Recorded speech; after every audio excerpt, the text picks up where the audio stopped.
So, another interesting issue is this 1,000 points plan or whatever, where this program that the Communist Party launched in 2008 to bring in American intelligence. The 1,000 Talents program? That's it. Yeah. Right? That Harvard professor who. They arrested another professor yesterday who was indicted out of West Virginia University. And he's also into molecular chemistry. So you have the Harvard professor who was chairman of Harvard's chemistry department. Yeah. Who was literally giving technology away to China, no question. Which is what he's being charged with. His name's Charles Lieber, by the way. He's no longer at Harvard for some reason. Then you have this other guy. And so now you're looking at all these professors that look like they've been giving tech transfer for free or in exchange for their lives and their families being taken care of. Now, with Charles Lieber, there were a few interesting things. As you mentioned, he was the head of the chemistry department at Harvard. Yes. He was working for allegedly, according to this indictment, he was working for the Chinese 1,000 Talents program, but he had two other ties, which are interesting. He did. One is he was working with the Chinese Academy of Sciences. The Chinese Academy of Sciences runs the P4 lab in Wuhan. Right, in Wuhan. That virus research lab. And he was also working with the Wuhan University. Yes. And I understand he was working with some type of nanotechnology. There's two forms of nanotechnology. In 2011, when he was in the middle of signing a contract and getting paid $50,000 a month under the table, which is a good amount of money. No one at Harvard knew about it, the IRS didn't know about it, but they're all learning about it. He actually came in and given a workshop on nanowire. So nanowire is a nanotechnology, a billionth of a meter, right? That's used to make lithium batteries more efficient for EV, electrical vehicles, or cars. So that's not what he was there originally for. But 2 or 3 years later, he was then bringing over workshops on nanobio, which is what? It's the engineering of viruses, of enzymes, of cells, and everything else. So the question becomes, and no one knows this because it's just the beginning of the discovery phase behind this doctor, is what did he give away? What was his science used in any form to create the Wuhan virus or the COVID-19? We don't know, but this is something that has to be looked at by the government. Well, nanobio, and then he's working with the Chinese Academy of Sciences and the Wuhan University. I mean, who knows? Who knows? But it is worth looking into, I think. And then what's interesting, too, is actually he was arrested alongside 2 Chinese nationals. He was. One of whom was with the PLA, the People's Liberation Army, She claimed to be a student, and clearly she wasn't a student, and she was, in the PLA. Yeah, Chinese military. And the other one was allegedly arrested with 20-something vials. 20,000 lab samples, 20 vials. Oh, 20 vials, okay, good. 20 vials of these samples, and he was arrested at Logan Airport. Yeah, 20 vials of an unknown biological substance. Yes. Right. So is it cancer? Is it the next version of the Wu flu? I mean, who knows? Yeah, 2.0. Yeah. Now, let's look at some of the other issues we're facing right now. One is that, now, given the situation in Iran, there's something interesting here. So it seems to be just headhunting for all the politicians right now. Actually, Time Magazine had an article noting that we have a smart virus, is what you're saying, or what you're alluding to. Yeah, it's just an anarchist. What's your rank coming for you? So Time Magazine actually had an article saying that. They're like, the virus seems to be targeting one group in particular, politicians. Mainly because in Iran, it seems to just be like headhunting for politicians. Well, so let's be realistic. So if you look at the politicians in Iran, all of them look elderly. They all have gray hair, gray beards, they all look wrinkled. So these are not young people. So the virus does what it's supposed to do, go find the weakest, sort of Darwin, right? Survival of the fittest. Well, these people are probably not the fittest. The virus goes in and has a field day with them. And then the question becomes, if these politicians or whatever else, if they have their own 5G networks, but the rest of the 23 million people in Iran is not as connected as they are, is that making them more susceptible? So I do not know what mobile technology you're using, but I guarantee you it's probably they have something where the rest of the population doesn't. And the virus operates best in that kind of environment. Well, there are a few different, in terms of public analysis, there are a few different takes on it. One, now this is my analysis, and I'm sure I'm sure it's not an uncommon analysis, which is that one of the heads of Iran, of course, went to China, caught the virus, went back. He had a meeting with all these Iranian government officials before he knew that he had the virus. Of course. And he apparently met with, I believe, some UN meeting as well. Or a Vatican meeting, whatever. That's right. Well, and then there was also one of the guys from the Vatican. He died from it, in fact. Right. Yeah. And that was in Iran too. And then the Pope got sick. We haven't heard much about the Pope since. He was he was coughing on camera on Ash Wednesday, I believe, right? That's correct. Yeah. And now basically it's shut down anyway. So there's social distancing. This wonderful new word they've invented. Yeah. So it's possible that in Iran it's just headhunting for politicians, and a lot of politicians are dying there from it, because either this one guy, they were the vector, as opposed to some young person, right? Yeah, because it was a government official who brought it in. One of the insiders was the vector, right? That's very logical. Right? Yeah, and so, and he's just insulated. And they don't mix with the people. Yeah, and so within their own circles, they're just spreading it. Exactly. That is totally possible. The Atlantic had another article, had an article breaking down some of the math, and they are arguing that, that it's spread throughout the whole country, and the Iranian government's just lying about the numbers. And here's what that wouldn't surprise us either. I mean, it could be a bit of both here. Yeah. So the Iranian numbers are fake too, probably are. Yeah, but they actually do some really interesting math in their article. This is the Atlantic, and they do estimates on the number of government officials we know are infected and some of the other numbers coming out of Iran. They place the real number of infected in Iran at somewhere around 2 million. That's probably right. Yeah. It's a small country by Italy is twice the size as far as population. Yeah. It's interesting. Yeah, and so what's your take now? In my opinion, one thing we're going to see coming out now is how... Well, Iran were protesters like Northern Italy were protesters. So Iran's gone through a lot of protests in the last year. So sure, one of the generals incidentally got this and came back and got his cabinet and politicians affected. But was this virus deliberately leaked on some of the protesters to frickin' shut them up, right? To stop protesting, go back home, and we're staying in power. You cannot leave that question out. If there is 1 or 2 million infected in Iran, you have to look at how did that happen, right? Yeah. How did that happen in such a short period of time? I mean, this virus has only been cranking up for 70, 80 days now? That's right, not that long. Still early, and it's 93% in 4 countries, so it's not spreading like a normal virus. Well, and the other thing too is a lot of early analysis was saying, this was China was telling the West, when it gets warmer, it's going to go away. That was based on what happened with SARS. People are saying that's totally not true. SARS just ran its course, and this virus seems to be just getting started. Yep, and so President Trump took the steps necessary to shut down the United States, shut down travel to Europe. To keep new cases from entering our shores, we will be suspending all travel from Europe to the United States for the next 30 days. For a lot of reasons, and basically we're all going to be socially distanced and bumping fists for the next 2 months, and hopefully we are able to bend the curve, not up but down, and contain this and let it burn itself out. Yeah. Now let's talk about another issue we're seeing right now, and in fact I've been pointing it out on Twitter a lot. Check me out, Josh J. Philipp. You like it? Follow Josh on Twitter. Yeah. Well, I'm just joking.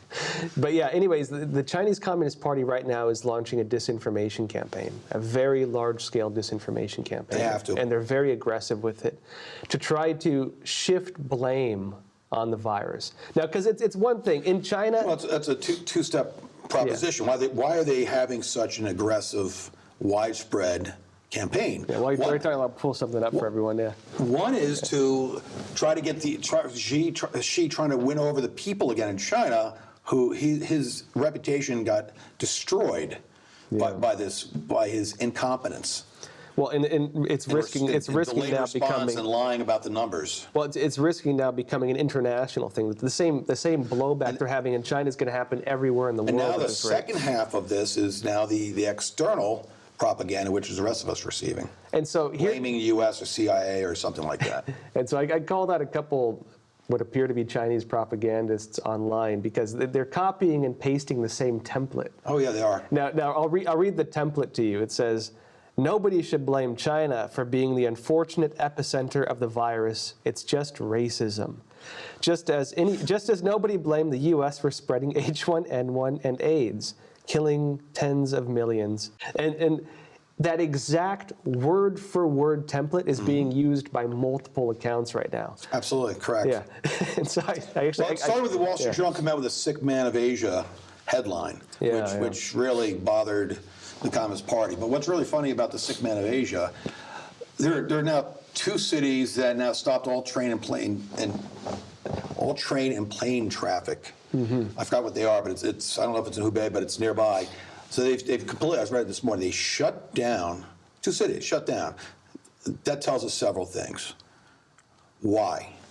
They want to contain the virus. They don't want the virus to spread. They don't have this under control. Mission accomplished. Let's raise a victory flag. They do not have this under control by any shape or form. And that, well, if we're the sick man of Asia, what is those cities saying about the rest of China? We don't trust you. We don't want you to come in and infect us, right? So it's very interesting, the dynamic within China itself. Yeah, so let me run down the timeline of how this whole narrative started. Now, the Chinese Communist Party is, of course, getting hammered internally. Everyone's like, what is the origin of the virus? Oh, it's the Wuhan seafood market. Well, that gets debunked. It's not the Wuhan seafood market. Patient Zero had no connection to it. The thing's debunked. Then they're like, okay, what was the intermediary species? They're like, oh, it was the pangolin. Journal Nature debunks that.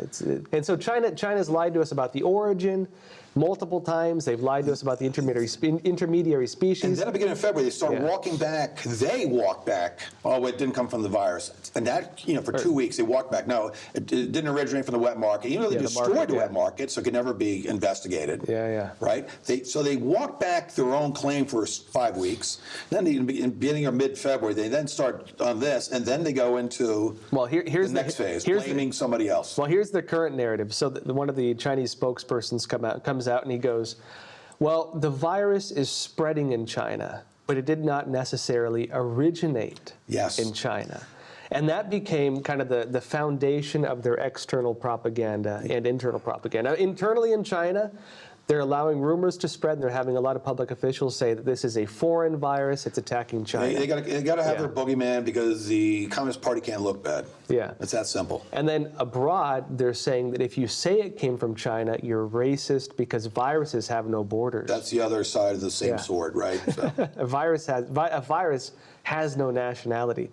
And now it's interesting now to see that the Trump administration has lately been including, for example, the CDC website, they call it the Chinese coronavirus.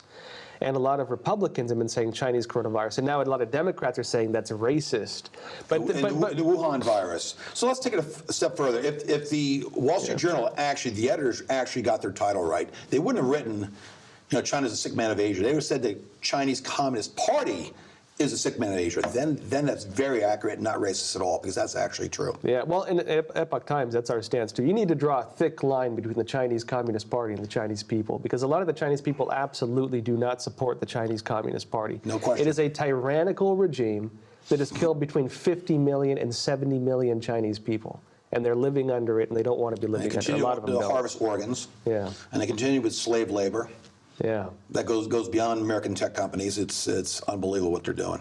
But yeah, what's interesting now, what we're seeing though, is that this PSYOP, this disinformation operation being run by the Chinese Communist Party to, number one, say the virus did not originate in China. Now that allegedly the latest thing is they're trying to say it originated in Italy. And they're calling it, in China, they're calling it the Italian coronavirus now, right? Sure. Yeah. And then externally, they're saying it's racist to say it came from China, and they're trying to. Meanwhile, the Wuhan level 4 labs, right in Wuhan. I mean, come on. Well, I mean that. And they're the ones that have had leaks before in their labs. Not necessarily that lab, and other labs. That lab came out in 2015. Yeah. They're the ones that are actually running cell cultures on SARS, on coronavirus. To sit here and blame America or blame Italy is absolutely crazy. Well, so we're going to be doing it. We're going to be having I'm going to be in a documentary pretty soon coming out on this. So keep your eyes out for that. I won't. Is there a title for that documentary yet? Not yet. Okay. It should be out in like a week, so I'll keep you all updated on it. But we look into the origin of the virus, and I don't want to give too much away just now because it kind of follows the investigative process into this. But there are some weird things about this virus, which, I mean, if you just look at the scientific data with it, it's hard. I mean, every drop of evidence points to it being man-made. Let's just put it that way. Absolutely. I mean, Whether it's an accidental leak or not is a whole other conversation. I've equated it to like walking into your house and there's a glass of water on the table. Now, you could argue that you can't prove that that glass of water didn't pour itself and set itself on the table. Because, you know, how are you going to prove otherwise? But basic reasoning says someone came in and poured a glass of water and set it on the table. I would say the chances of this virus being natural are about the same as a glass of water magically pouring itself and putting itself on a table. That's correct. That's Yeah. You know, forget about it. And there's too many different elements. The spike proteins. That's one thing. There's still, you know, even though they retracted that Indian study and finding HIV segments inside the genome. They're coming back now, a new study showing HIV is in there because HIV does certain things to the human cell. And so it's becoming clear that, you know, a normal virus doesn't start like this and then in one permutation, one evolution, have 5 new things about it. Doesn't happen, right? Usually you grow one finger at a time and then they get information in this, you know, this arms race of evolution, and then they get another thing. So it would take 5 permutations, but here it got 4 or 5 permutations from, you know, 2008, 2015. Doesn't happen.